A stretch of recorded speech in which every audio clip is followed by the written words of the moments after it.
तो अगला part start करते हैं इसका।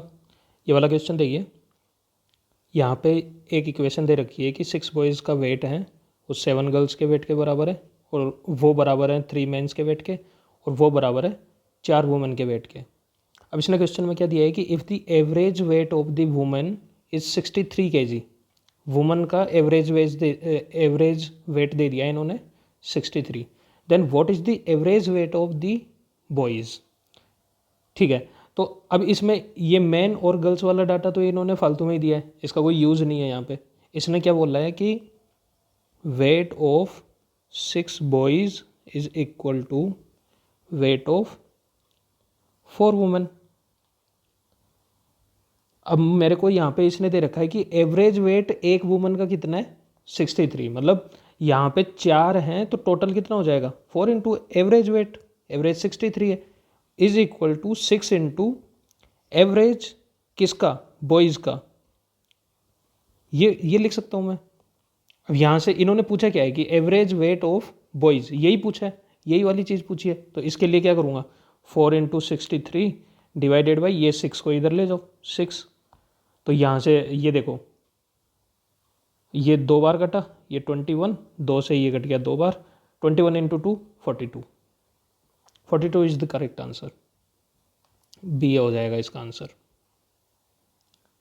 नाउ नेक्स्ट क्वेश्चन, ये वाला क्वेश्चन देखो, हाउ मेनी टाइम्स दी, मतलब इसमें आर एंड और मिनट एंड के बीच में कोइंसाइड कब करेगा। कोइंसाइड करने का मतलब क्या होता है कि यहाँ पे अगर घंटे की सुई है तो उसी के ऊपर मिनट की सुई आ जाए, तो ये दोनों कोइंसाइड कर जाएगी।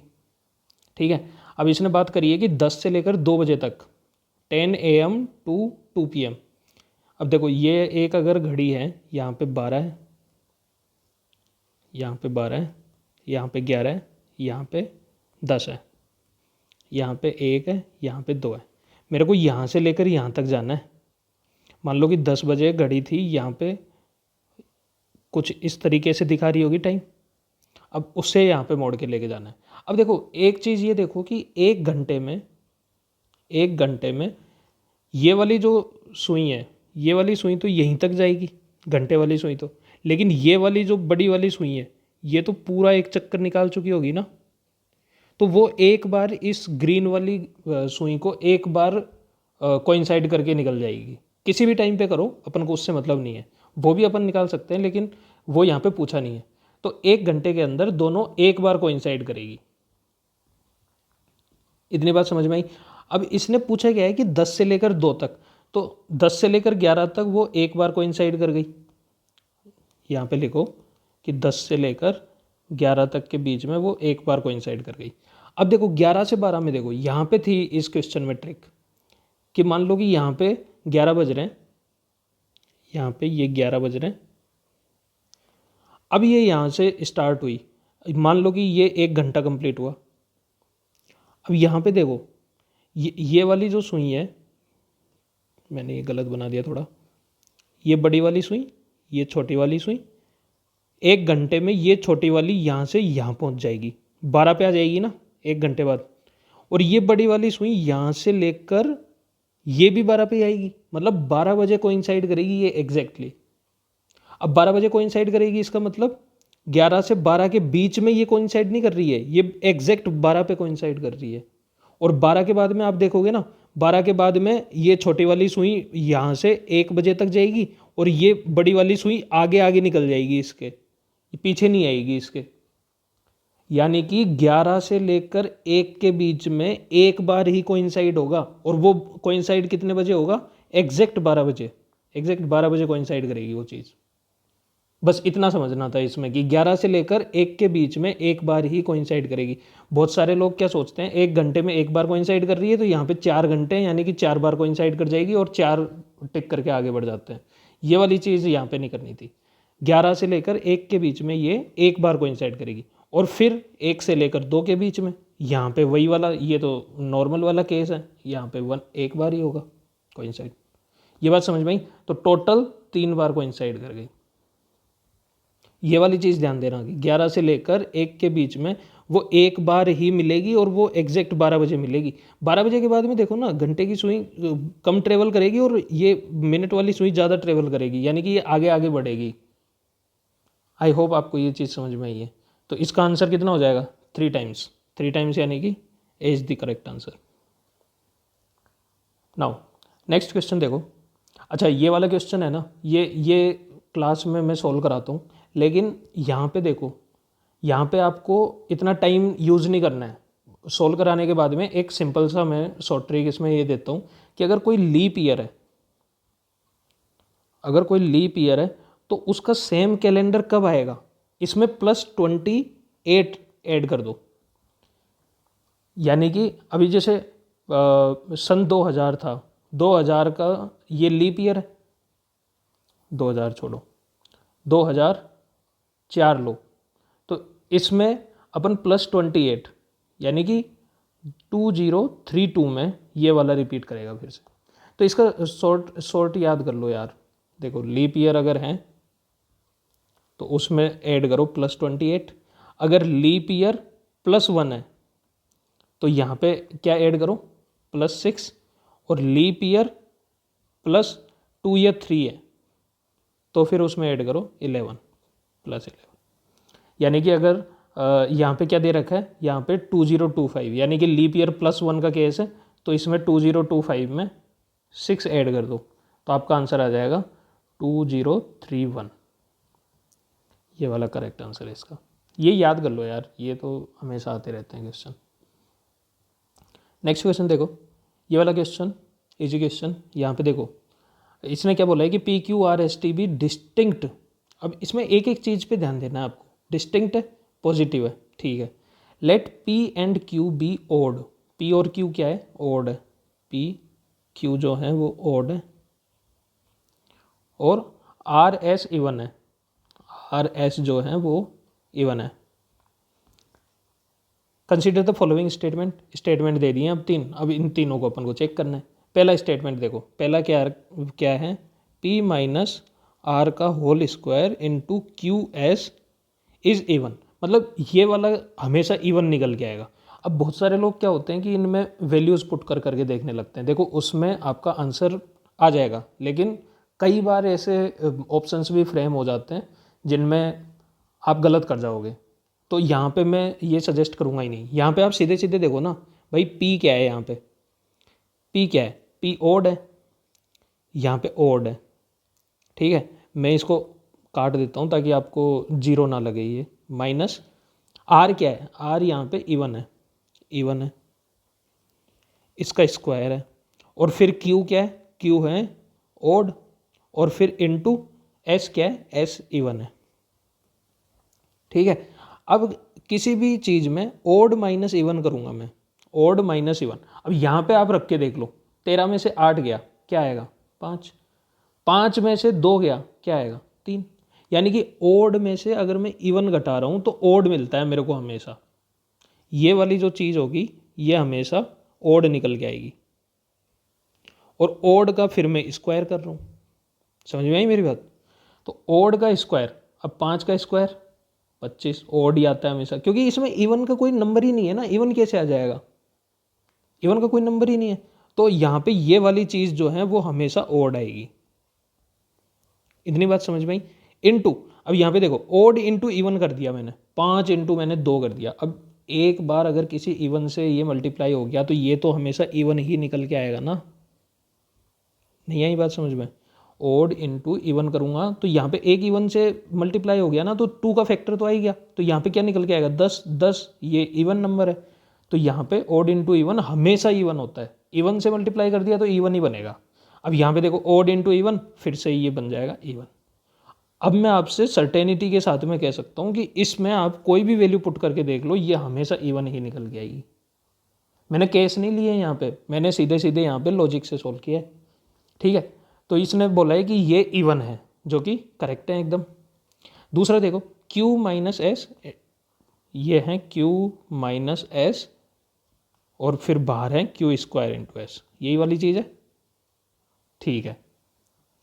यहाँ पे देखो, Q क्या है, Q है ओड, माइनस S क्या है, S है इवन, इंटू क्यू स्क्वायर यानी कि ओड का स्क्वायर इंटू एस क्या है इवन। अब पहली चीज़ तो देखो, ये वाली चीज़ अगर आपने लिख ली ना तो आप ये चीज़ ये देखोगे कि ये मल्टीप्लिकेशन में है, ये कुछ भी हो यहाँ पे अगर मैं इवन से मल्टीप्लाई कर दे रहा हूँ उसको तो ये तो हमेशा इवन ही बन जाएगा ना, इसको चेक करने की भी ज़रूरत नहीं है। मान लो कि इसको मैं चेक करने जाऊँ कि ये ओड माइनस इवन है, ये ओड निकल के आता है, इनटू ये ओड स्क्वायर है, ये भी हमेशा ओड निकल के आता है। लेकिन लास्ट में तो मैं इवन से ही मल्टीप्लाई कर रहा हूँ ना, तो एक भी इवन से मल्टीप्लाई मैंने कर दिया तो हमेशा इवन ही मिलेगा। अगर एक इवन का टर्म आ गया उसके फैक्टर में तो ये पूरा का पूरा जो टर्म है वो इवन हो जाएगा। तो दूसरा क्या बोल रहा है कि ये इवन है, बिल्कुल सही है। तीसरा देखो, तीसरा बोल रहा है क्यू प्लस आर का square into P plus S. अब देखो, अब यहाँ पे क्यू क्या था, क्यू ओड था प्लस आर क्या था, आर इवन था, इसका square into P plus S यानी कि ओड प्लस इवन। अब यहाँ पे देखो ओड प्लस इवन हमेशा ओड होगा, करके देख लो आप। 5 + 2 7 निकल के आता है, 10 मतलब 11 + 10 21 निकल के आता है। तो ये ओड प्लस इवन करूँगा ना मैं तो हमेशा ओड निकल के आएगा, ये हमेशा ओड निकल के आएगा, ओड का स्क्वायर हमेशा ओड आएगा, ठीक है। ओड इनटू, अब ओड प्लस ओड फिर से यही वाली चीज़, ओड प्लस ओड हमेशा ओड ही आएगी, ओड को ओड से मल्टीप्लाई करूँगा हमेशा ये चीज़ ओड ही निकल के आएगी, क्योंकि इवन का कोई फैक्टर ही नहीं आया ना उसमें, तो ये चीज़ हमेशा की हमेशा ओड ही होगी। तो यहाँ पे क्या दे रखा है, दिस इज़ ओड, तो ये भी बिल्कुल सही है। तो इसका आंसर क्या हो जाएगा 1 2 एंड 3। आई होप आपको ये चीज़ समझ में आई है। नेक्स्ट क्वेश्चन देखते हैं, what is the angle between minute और आर एंड। मतलब अब देखो इसका सीधा सा शॉर्टकट बता देता हूँ आपको मैं कि अगर मिनट और आवर जो ये दोनों एंड जो होती है, इन दोनों के बीच में एंगल कैसे निकालते हैं। इनके बीच में एंगल निकालने का सीधा सा तरीका है, मान लो यहाँ पे 425 दे रखा है, तो मैं क्या करूँगा, इस 4 को मल्टीप्लाई करूँगा 30 से और इस 25 को मल्टीप्लाई करूँगा 11/2 से, जो कि 5.5 है बेसिकली। इन दोनों को मल्टीप्लाई करो और दोनों का डिफरेंस निकाल के मॉड लगा दो, ये एंगल निकल के आ जाएगा उनके बीच। मैंने क्या किया, इसको 30 से मल्टीप्लाई किया, इसको अब इसका फॉर्मूला होता है बड़ा सारा, वो फॉर्मूले को मैंने सिंप्लीफाई करके लिखा है यहाँ पे। 4 को मल्टीप्लाई करो 30 से, 25 को मल्टीप्लाई करो 11/2 से, और जो भी दोनों से निकल के आए उसको माइनस कर दो। मैंने क्या बोला, 4 को मल्टीप्लाई करो 30 से, 25 को मल्टीप्लाई करो 11/2 से, और दोनों को माइनस कर दो। अब यहाँ पे अगर कोई माइनस में निकल के आ जाता है ना ये, तो उसको मोड लगा के प्लस बना दो, कुल मिला के कितना निकल के आएगा 120 माइनस यह आ जाएगा 275/2, यानी कि ये निकल के आ गया 120 माइनस 137.5। अब यहाँ पे आया -17.5, यानी कि मैंने वही बोला था कि मोड लगा दो यहाँ पे, तो ये आ जाएगा 17.5 डिग्री। आंसर इज सी। अब इस चीज़ को और ज़्यादा अगर और 1-2 क्वेश्चन देखना चाहते हो, पास्ट में इससे क्वेश्चन आए हैं बहुत सारे, ठीक है। और जो ऊपर क्वेश्चन अपन ने किया था ना कोइंसाइड वाला, वो भी अपन इससे कर सकते हैं, क्योंकि कोइंसाइड करने का मतलब है उसके बीच का एंगल 0। तो बीच का एंगल 0 मतलब, अब देखो मैं करके ही बता देता हूँ, 11, चलो छोड़ो आप करो ना खुद, और यहाँ से ये वाला वीडियो देख लेना, इसी यूट्यूब चैनल पे नीचे मिल जाएगा आपको। इसमें मैंने PYQ वाले क्वेश्चंस कर रखे हैं जो इसके बेसिस पे आए हैं, और मतलब इसमें एक्सप्लेन कर रखा है, इसको आप देख सकते हो, 6 मिनट का है, ज़्यादा देर का नहीं है, ठीक है। ये वाला क्वेश्चन देखो, ऐसे क्वेश्चन UPSC हर साल पूछ रहा है अब, कि 5 कितनी बार आ रहा है, या फिर उनके काउंटिंग पूछ लेता है। जैसे पिछली बार 856 वाला था कि 856 काउंट किया था अपन ने, कोई क्वेश्चन था मुझे याद आ रहा है। अब यहाँ पे देखो 260 पेज बुक, इसमें नंबर ऑफ 5s निकालने हैं मेरे को। तो अब देखो यहाँ पे मैं सिस्टमेटिक चलूँगा, मैं ऐसे नहीं गिनने बैठूंगा कि 5 में 1 आ गया फिर 15 में आ गया, मैं लिख देता हूँ उसको कि 5 15, 25, ऐसे करते करते मैं जाऊँगा 95 तक।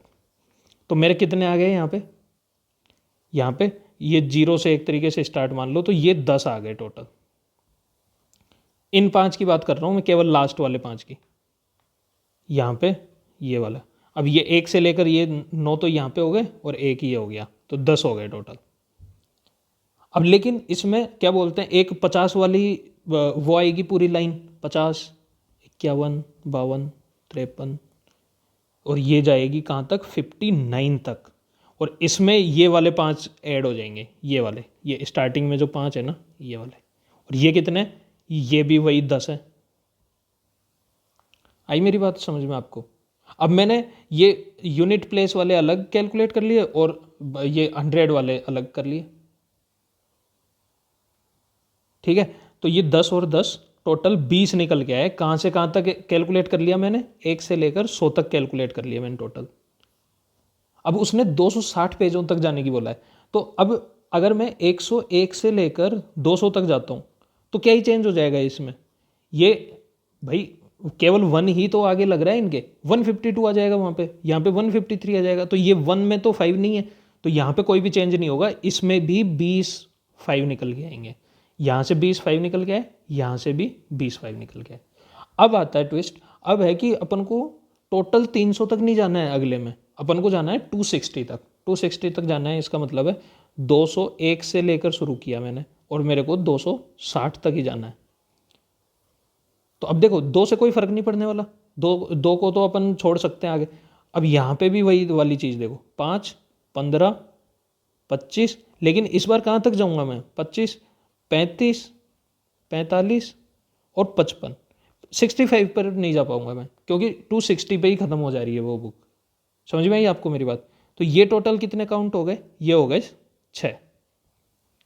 लेकिन इसमें भी वो 50 वाली लाइन तो पूरी है ना, 50, 51, 52 और 59 तक ये पूरी की पूरी है। तो ये जो 10 हैं ये तो टोटल पूरे के पूरे हैं। तो अब देखो, अब गिन लो पूरे के पूरे, 6 ये आ गए, 6 5 तो ये हो गए, 1 2 3 4 5 6, 6 तो ये हो गए, 10 ये हो गए, 6 और 10 16 तो ये हो गए, और यहाँ पे 20 ये और 20 ये, 20 और 20 40 ये हो गए, 40 plus 16 is equal to 56। Total 56 5 होंगे इसके अंदर, बी आंसर हो जाएगा इसका। आई होप आपको समझ में आ रहा है। नेक्स्ट क्वेश्चन देखते हैं। ये क्वेश्चन देखो, ये बहुत अच्छा question. What is the sum of the first 28 terms in the following sequence. 28 terms तक जाना है। अब इस सीक्वेंस को पकड़ना है पहले तो। अब इस सीक्वेंस को 2 तरीके से मैं पकड़ सकता हूँ। यहाँ पे देखो, एक तो मुझे ये दिख जाता है यहाँ पे कि ये 5 4 3 2 1 जा रहा है, ये 4 3 2 1, ये 3 2 1, ये 2 1 और ये 1, यानी कि उल्टा लिखा हुआ है। लेकिन अगर इस तरीके से मैं ना जाऊँ, मैं ये सोचूं कि पहले 1 लिखा हुआ है, यहाँ पे लिखा हुआ है 1 2, यहाँ पे अब ये वाला 1 2 हो गया। अब यहाँ पे देखो 1 2 3, ये 1 2 3 तो है, 1 2 3 लिखा हुआ है। यहाँ पे देखो 1 2 3 4 ही तो है, 1 2 3 4 यही तो है भाई। इसमें बस इन्होंने किया क्या है कि इन्होंने 1 से स्टार्ट कर दिया और 1 लास्ट में मैंने नहीं लिया। ये वाली देखो, ये 1 2 3 4 5 ही तो है, 1 2 3 4 5। अगली क्या हो जाएगी, 6 तक जाएगी, 1 2 3 4 5 6। अब देख लो कितने कितने हो गए अब तक टोटल, 1 1 2 3 4 5 6 7 8 9 10 11 12 13 14 15 16 17 18 19 20 21 21 हुए हैं, लेकिन मेरे को चाहिए 28, यानी कि 1 2 3 4 5 6 7, ये वाली और आ जाएगी इसमें। अब देखो ये कितने थे, 21 21 प्लस 7 28 टर्म्स अब हो गए इसमें टोटल। अब मेरे को इनका ही सम निकालना है। अब इनका सम जल्दी कैसे निकाला जाए, देखो ये फर्स्ट, ये तो 1 हो गया, ये 3 हो गया, ये 6 हो गया, 6 और अब देखो 6 में एक 4 ही तो एक्स्ट्रा जुड़ रहा है, तो 6 और 4 10 हो गया, 10। अब इसमें एक 5 ही तो एक्स्ट्रा जुड़ रहा है। ये मैं आपको तरीका बता रहा हूँ कैसे इसको आप जल्दी करते हो, आप हर किसी को अलग अलग करने नहीं बैठोगे। अब यहाँ पे एक एक्स्ट्रा 6 ही तो आ रहा है, 15 प्लस 6 21, 21 प्लस 7 28। अब इन सबको ऐड कर दो यहाँ पे। अब इनको ऐड कर दोगे तो आपका आंसर निकल के आ जाएगा, और ये कितना निकल के आता है, ये निकल के आता है 84, ये वाला 84। आई होप आप समझ गए इस क्वेश्चन को। नेक्स्ट क्वेश्चन देखो, person buys 3 articles P Q R for इतना if P cost 25% more than. अब ये देखो सेम क्वेश्चन पहले जो पूछा था वैसा का वैसा क्वेश्चन है ये, पी क्यू और आर। यहाँ पे पूछा है कि पी जो है वो 25% आर से ज़्यादा है और R cost 20% more than Q, मतलब अल्टीमेट जो है रेफरेंस वो क्यू है। क्यू को मान लो कि 100 है। अब देखो एक्स नहीं मानता मैं, अब ये 100 है तो इससे 20% ज़्यादा है ये, यानी कि ये +20 120 है ये। अब आर ये पी जो है वो आर से 25% ज़्यादा है, यानी कि पी कितना है 120, इसका 120 का 25%, यानी कि 120 का डिवाइडेड बाई 4 यानी कि 30, यहाँ पे +30 कर दूँ, ये कितना निकल के आ जाएगा 150। इसका मतलब है कि 100 यूनिट अगर मैं क्यू लेता हूँ तो आर की 120 यूनिट है और पी की 150 यूनिट है। आई होप आपको समझ में आया। अब देखो टोटल यूनिट्स उसने क्या बोला है कि तीनों का मिला के ये इतना कॉस्ट आया है टोटल, यानी कि 100 प्लस 120 प्लस 150 यूनिट ली मैंने, और वो यूनिट टोटल कितनी आई है 3370। इतनी यूनिट्स मान लो कि यूनिट, अब यूनिट को कुछ भी मान लो कि x थी वो टोटल यूनिट, मतलब अब यहाँ पे इसका ये लिख लो, चलो ठीक है, ये आ गया 370 यूनिट्स इज इक्वल टू 3330। अब यहाँ पे अच्छा यहाँ पे 3, ठीक है। अब यहाँ पे एक यूनिट कितनी की आ जाएगी, एक यूनिट निकल के आ जाएगी 3330 डिवाइडेड बाई 370, इससे ये कट गया। 333 को मैं लिख सकता हूँ 3 इंटू 111, जिसको मैं लिख सकता हूँ 3 इंटू 37 डिवाइडेड बाई 37, यानी कि ये कट गया 9 आ गया। एक यूनिट 9 की है। उसने पूछा क्या है, उसने पी की कॉस्ट पूछी है। पी की यूनिट्स कितनी है 150 यूनिट्स है, 150 यूनिट्स, एक यूनिट 9 की है तो टोटल कितनी की हो जाएगी 150 into 9 that is equal to,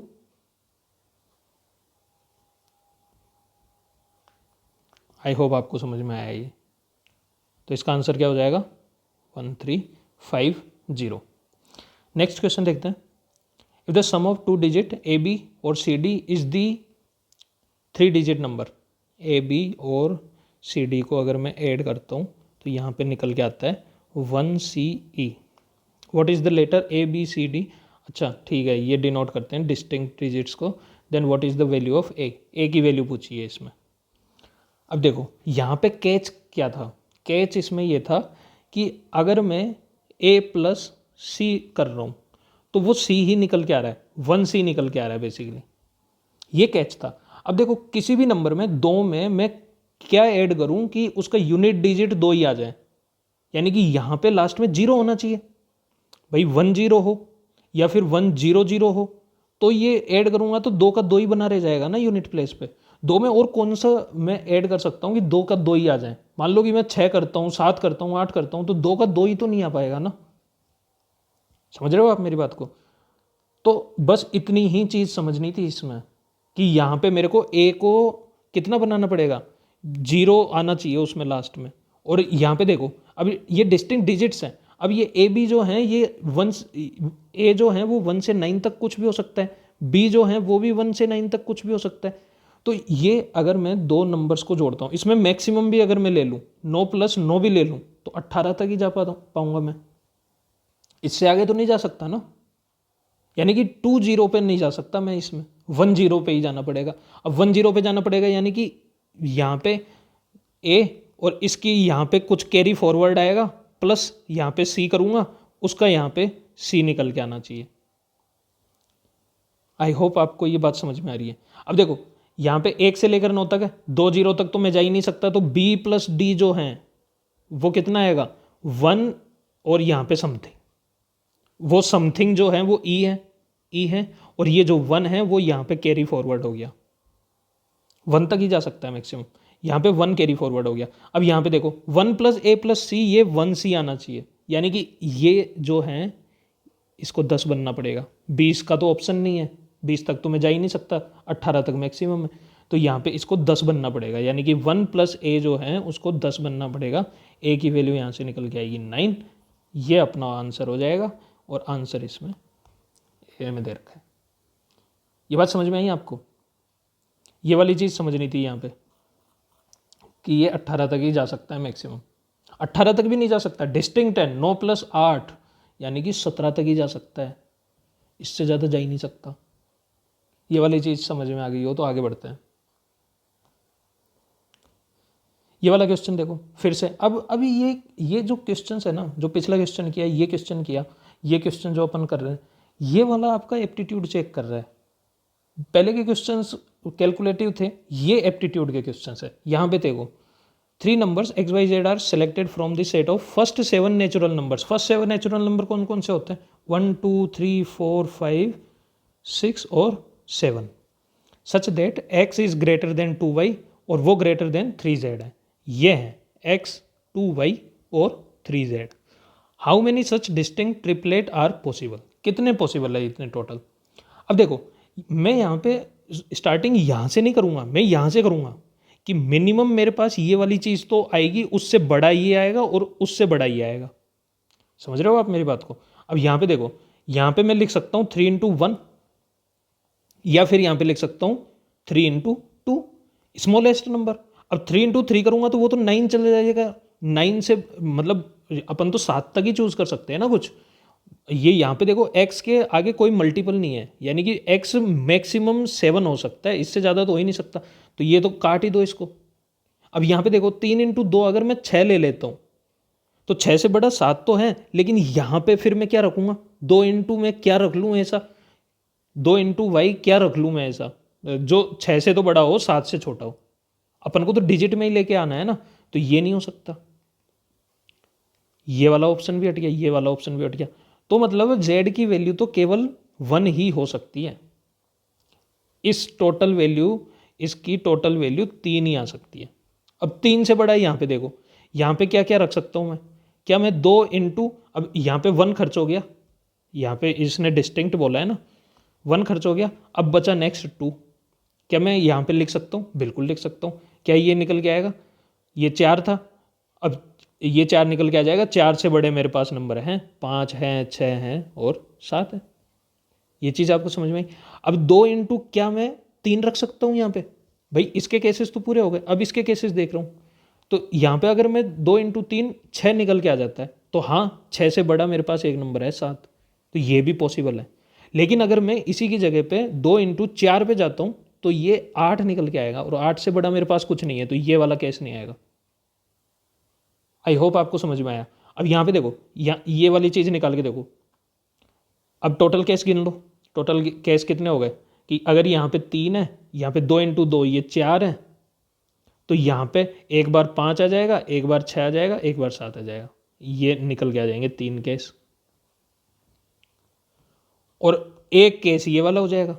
ये वाला केस क्या हो जाएगा? 3 तो यहाँ पे फिक्स है ही, यहाँ पे 2 × 3 6, और यहाँ पे आ जाएगा 7। यानी कि ये टोटल कितने ट्रिपलेट्स आ गए?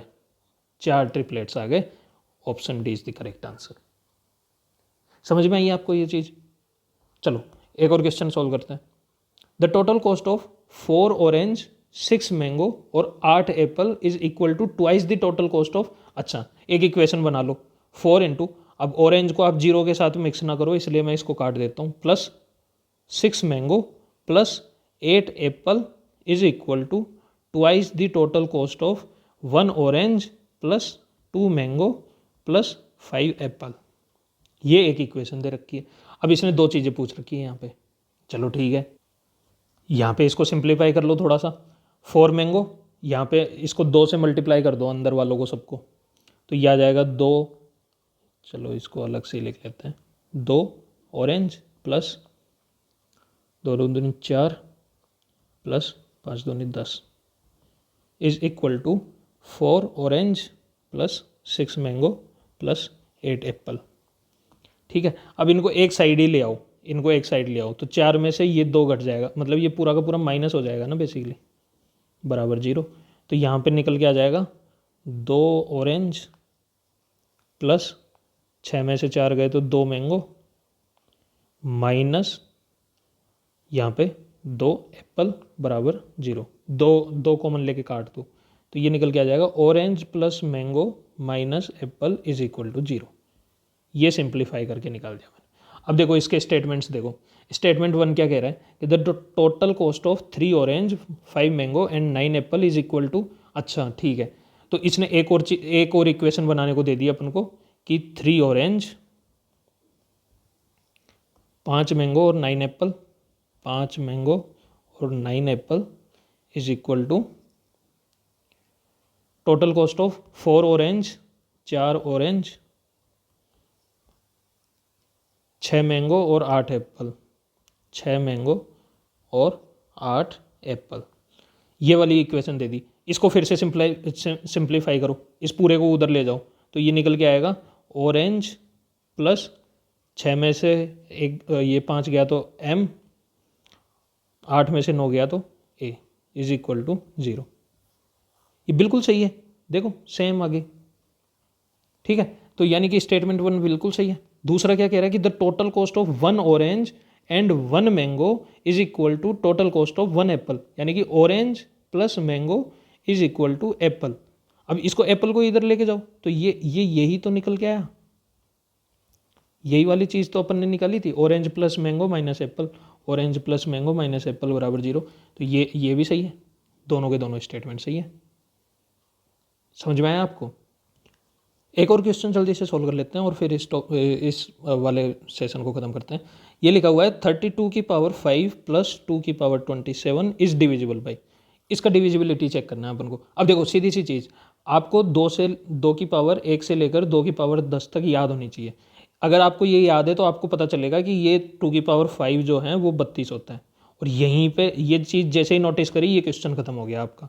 ये देखो इसको लिखो 2 की पावर 5 इंटू 5, इसकी पावर 5 प्लस 2 की पावर 27। अब ये मेरे को कैसे चमका? मेरे को इसलिए चमका कि अगर इसकी डिविजिबिलिटी चेक करनी है तो मैं कोशिश करूँगा जितने ज़्यादा कॉमन हो सके उनको बाहर निकाल दूँ, ठीक है। अब ये मैंने बाहर निकाल दिया। अब यहाँ से ये निकल के आया 2 की पावर 25 प्लस 2 की पावर 27। यहाँ से मैं क्या कॉमन ले लूँगा? 2 की पावर 25 कॉमन ले लूँगा मैं, और अंदर क्या बच जाएगा? 1 प्लस 2 की पावर 2 यहाँ पे कॉमन बच जाएगा। ये कितना निकल के आया? 2 की पावर 25 प्लस ये होता है 4 प्लस 1 5, अच्छा मल्टीप्लाई है ना, मल्टीप्लाई 5। अब ये है, इसकी डिविजिबिलिटी चेक करनी है। सिंप्लीफाई कर लिया मैंने।